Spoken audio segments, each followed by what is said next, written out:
Great to see a full house here.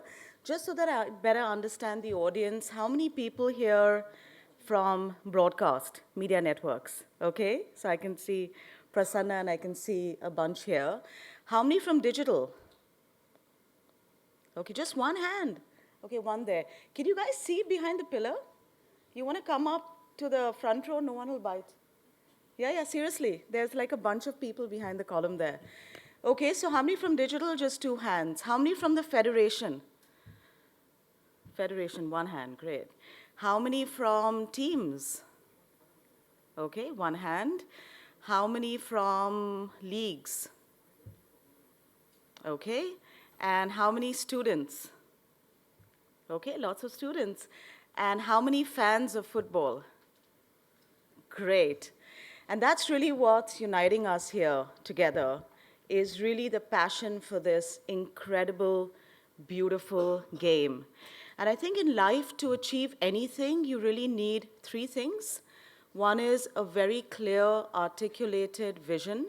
And I think the vision is clear. It's written on this slide, which is the future is football, or future hair football.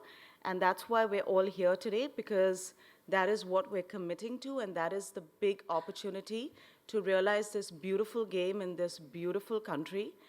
The second thing you need is passion, because any vision needs to be fueled by passion. And what I see here is a lot of fans, and the very definition of fandom is passion, so that's great. And the third thing you need is collaboration, and we all need to work together as an ecosystem to build this incredibly beautiful game in this incredibly beautiful nation. So I'll spend the next 15 minutes just talking through what I think, or what Star thinks, are really the imperatives that we need to do to build football in India. And hopefully this clicker will work. Great. So it is the most popular sport in the world. I don't need to tell this room. It's watched by over 3 billion fans.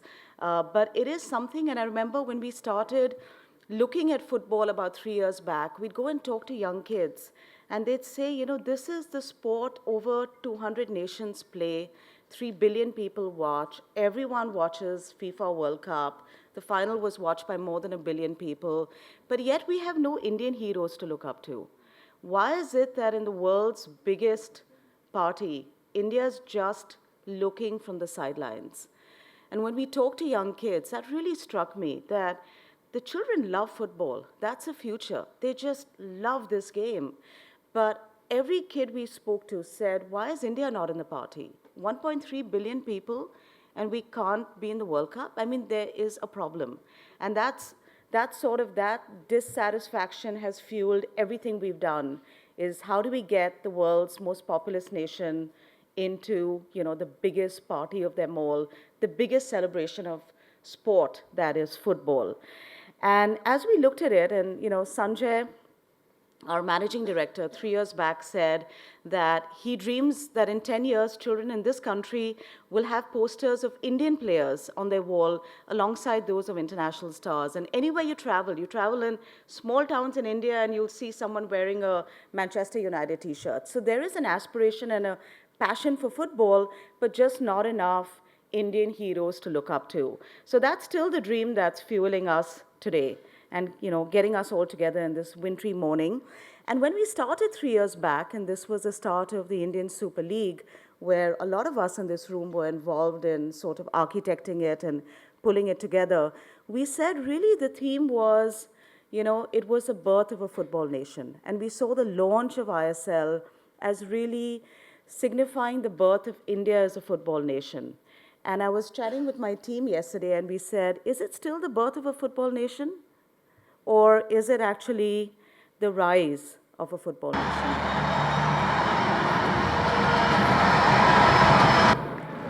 Wow. So who would have thought, 3 years back, that we'd see these scenes in India?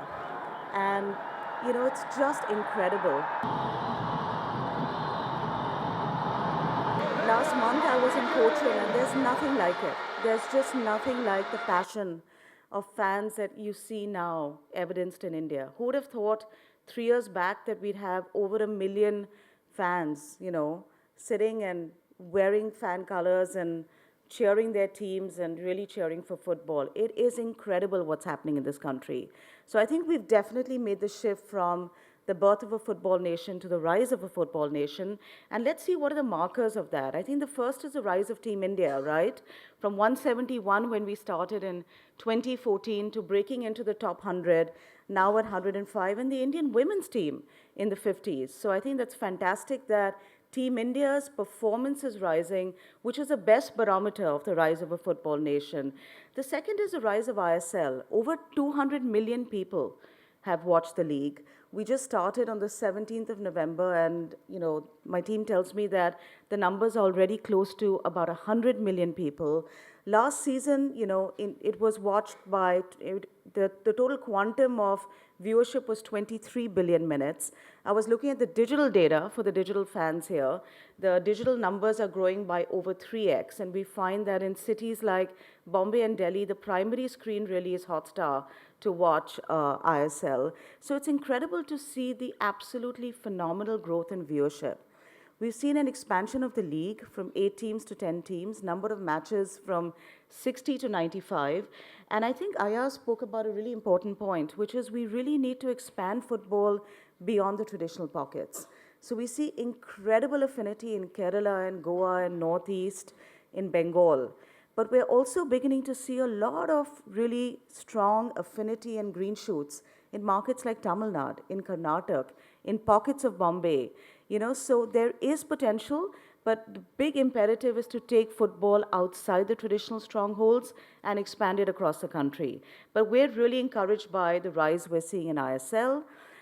It is the 4th most attended league. For some reason, this is playing twice.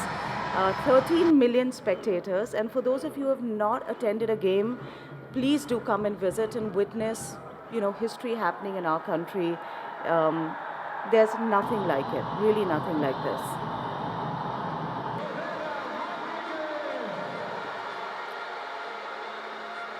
Who all have attended an ISL game on the ground? And who all have attended an ISL game in Cochin? Yeah, it's, 60,000 fans, all dressed in yellow, from the grandmother to the little baby. There's, it's incredible passion. The other thing we're seeing is, and Ayaz mentioned about it, is the rise of Indian football heroes. In the draft this year, we saw the draft purse double from about 25 crores to about 50 crores. We now have 3 crorepati footballers, and Sunil Chhetri is in the top 5 goal scorers in the world. So clearly, good markers in terms of the rise of Indian football heroes. And just to share the narrative, there's a great campaign we've done which really talks about how these football heroes are building their future with their feet. ये खुद बखुद engineering की class से ख्वाबों के मैदान को चल पड़ते हैं।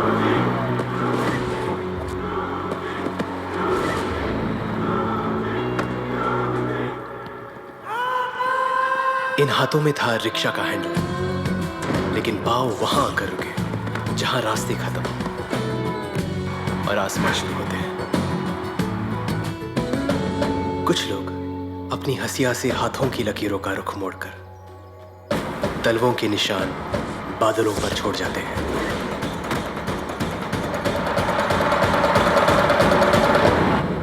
कुछ जिद्दी कदम छोटी गलियों की बड़ी पाबंदियों को यूं हवा में उछाल देते हैं।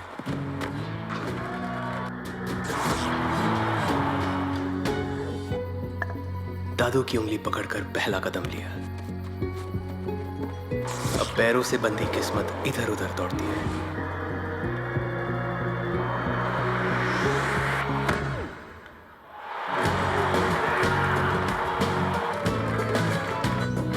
जब पूरे गांव में कोई अकेला खिलाड़ी हो तो उसे हाथों की किस्मत भी एड़ियों से उड़कर कैच करनी पड़ती है।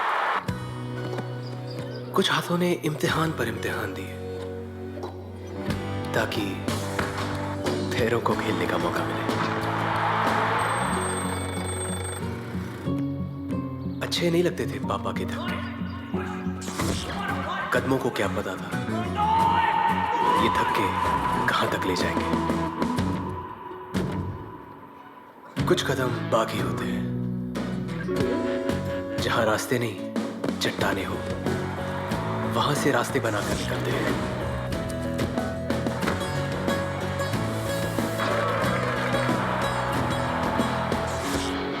वैसे तो किस्मत हाथों की लकीरों में होती है, पर कुछ लोग इसे पैरों से लिखते हैं, गोल मारकर।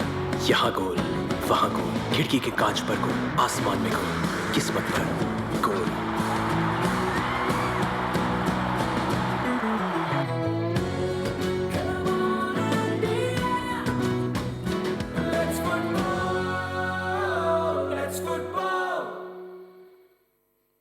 So when you see their stories, you really do believe that the future is football, that someone can go from being an auto rickshaw driver, enjoying a game from the sidelines, to being one of the first football crorepathies. You know, it is happening and it's happening in front of our eyes. So we talked about the rise of Team India, we talked about the rise of ISL, we talked about the rise of heroes, and the next rise is really India rises to the occasion. And what a brilliant hosting of the Under-17 World Cup to become the most attended, it's become the most attended event in the event's history. We had 1.3 million spectators, but even beyond that, there was just such a sense of goodwill. And despite India not doing too well, fans were supporting it. The Prime Minister was supporting it. It was incredible to see the groundswell of just support that this event got. And really, it's a moment in history that we need to leverage, because I think, we have a real groundswell of support for the sport, and it's really our time to build on that and take it forward. So a lot of interesting markers, but the question is, future hair football is still a distant dream. It's still not something that we can see happening in the next 3, 5, or even 10 years. There's a lot of work that we still need to do to make this happen. And if we think about it, what will it take to realize this dream? The first thing is a lot of teamwork and collaboration from everyone in this room. But beyond that, if you look at the development of any sport, and this is true for any sport in the world, there are essentially 3 building blocks to build a sport. The first being, what's the first? Come on, students on that side. What's really critical to build a sport? The first thing. Sorry? Kids should play, right? Participation. So we often look at the top of the pyramid as promotion and support and number of fans, but the first building block for anything is kids need to play. We need to build a culture of football. We need to walk around the country and see people playing gully football, right? It's such a simple thing to play. It's very low investment. We really need to build a culture. What's the second thing to build a sport? Have you all had coffee in the morning? Come on. First is participation. Second is incentivization, right? Sports is a career. People need to think that there is a viable career in sport, that you can build a future in football, that it is a viable and lucrative career opportunity. So we need talent. So we need to incentivize talent. And what's the third? The third is, unfortunately, what we often focus on, to the exception of everything else, which is commercialization. So we need to build the groundswell, get the participation, incentivize careers, and on top of that, really build a commercial model for football in India, which is commercialization of sport. So, and I'll touch upon each of these. On participation, I think it's a national issue, right? I mean, for years, we've been a very Brahmanical society that has sort of prioritized academia to the exception of everything else. And this quote is often said, which is "Padhenge, likhenge, banenge nawab, khelenge, kudenge, banenge kharab." Okay, which is the fact that we've often prioritized books and academia over everything else. And it was interesting to see the Prime Minister in the last Children's Day occasion ask a lot of kids. He did this video conference with children across the country. And he asked them, how many of you have read a book today? And everyone's hands went up. And then he asked them, how many of you have sweated today and played for at least 30 minutes? And it was less than 10% of kids who put their hands up. And he said it's really important that every child needs to sweat every day. You should be playing at least 60 minutes a day. And our vision, and the vision of India, is Khelo India, which is how do we get 300 million kids to play 60 minutes a day, right? And the challenge is kids just aren't playing. And if we don't have kids playing, we're not going to be able to develop as a country, develop as a competitive culture, build the muscle and vitality of this nation, and build sports. So the first and the most imperative mission for us is to get kids to play, right? So we need to get 300 million kids to play, and they should play football, they should play cricket, they should play kabaddi, they should play multiple sports, and then find a sport that they want to build and build a career in. So the first building block is participation. And if you look at where we are today, it's a burning platform issue, right? We have less than 4,000 kids who play organized competitive football in this country, as opposed to the UK, which is a much smaller nation that has 3.4 million children. And these are numbers from AIFF. I mean, less than 4,000, there's no hope that we're going to get a team to play World Cup unless we get more kids in the sort of funnel playing. So the first piece is we need to drive participation as a burning platform issue. The second is we have less than 100 football grounds. Where are they going to play? Where is the space? Every day we read in the papers about, the conflict between children playing and people telling kids, don't play here, don't play here, don't play. I mean, how are we going to build and develop a sport culture if kids just don't even have place to play? Forget about time to play or incentivization to play or a curriculum to play. In most schools in this country, physical education is, it's sort of just spare activity time where you can go and have lunch and gossip with your friends, because there is no infrastructure. So this is really something that we need to, as a collective ecosystem, really drive. And the third is coaches. And I know that's really improved. We have one coach per 2 lakh kids. But, the global norm is a lot better than that. So we need to drive participation, we need to incentivize participation, and we need to build an infrastructure where kids not only can play, but there's a system of selection and grooming of talent. The second challenge is incentivization of talent. And while there's been a lot of improvement here with with both ISL and I-League and the expansion of the leagues, and we have now a lot more focus on building Indian talent and young Indian players, that's still only 500 players in the league. Whereas we need 20x. We need about 10,000 players to play competitive professional football. So we're still a long way away from the numbers we need in terms of incentivizing talent, and we clearly need to build a tiered structure from grassroots. And I know Aya spoke about the fact that you all will be talking about how do we drive a holistic development of youth sports, but really from grassroots to a club system, to academies, to a pathway to the league, to a pathway to national, to a pathway to the World Cup. This is a critical focus for us to get anywhere in the development and the future of football. And it's interesting to see the case in point in a case study of Germany. It'll be fascinating for a team to actually go and study it and see whether we can reapply it here. But after the Euro 2000, they were down and out, and they took that as their watershed moment to resurrect, revamp, and really build a holistic system of talent development so that they have close to 2 million people playing competitive football, and that becomes a funnel to develop global talent. And we've just seen the results, right? 14 out of the 23 World Cup winners really came from this program. And it's not a long time, 2000 to now. You can turn things around, we can turn things around in a period of as low as a decade. But it needs a concerted plan, which needs to be executed on a war footing. And the third piece is commercialization. We were looking at some numbers. There are over 1,000 companies in India that make over 100 crores profit. Yet there are only 40 committed sponsors of sport. 40? I mean, the way we need to look at it is when you advertise on sport, you're not just building your brand, you're a patron of sports in this country. And if we can get every one of those 1,000 to come in and invest, not tactically, not looking at ROI today, but really to build sport for the future. That is what we need. We need deep, committed commercialization. Because today the model is fragile. And without a sustainable and, yes, lucrative model, we're not going to be able to build the future of the sport. And, kudos to Hero, kudos to all these brands on the slide that have committed, and they come in as long-term patrons of the game.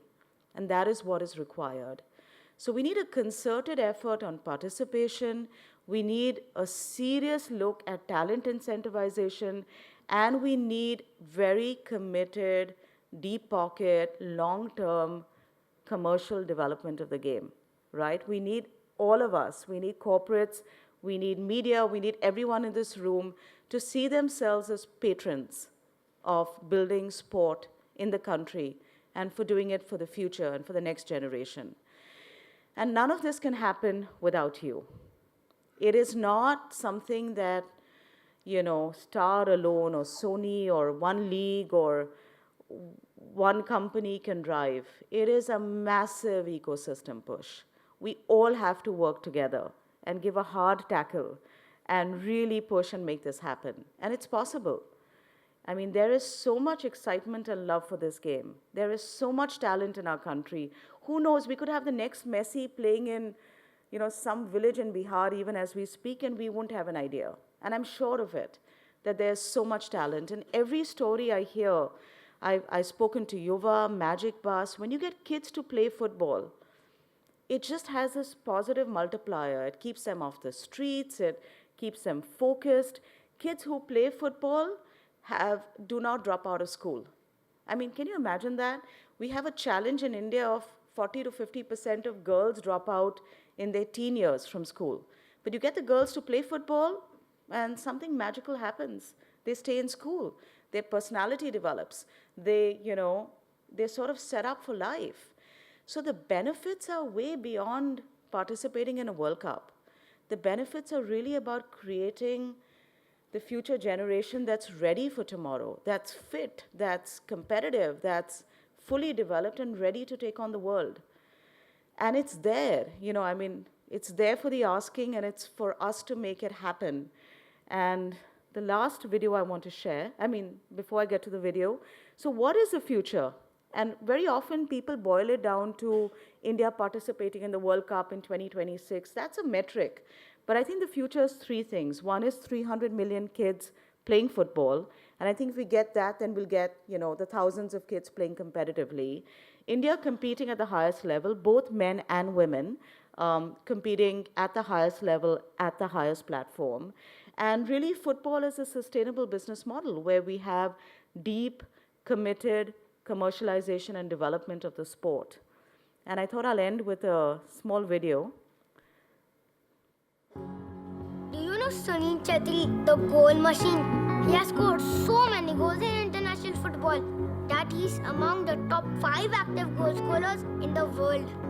But not for long. I'm going for number 1. I hope you make it. I'll be rooting for you.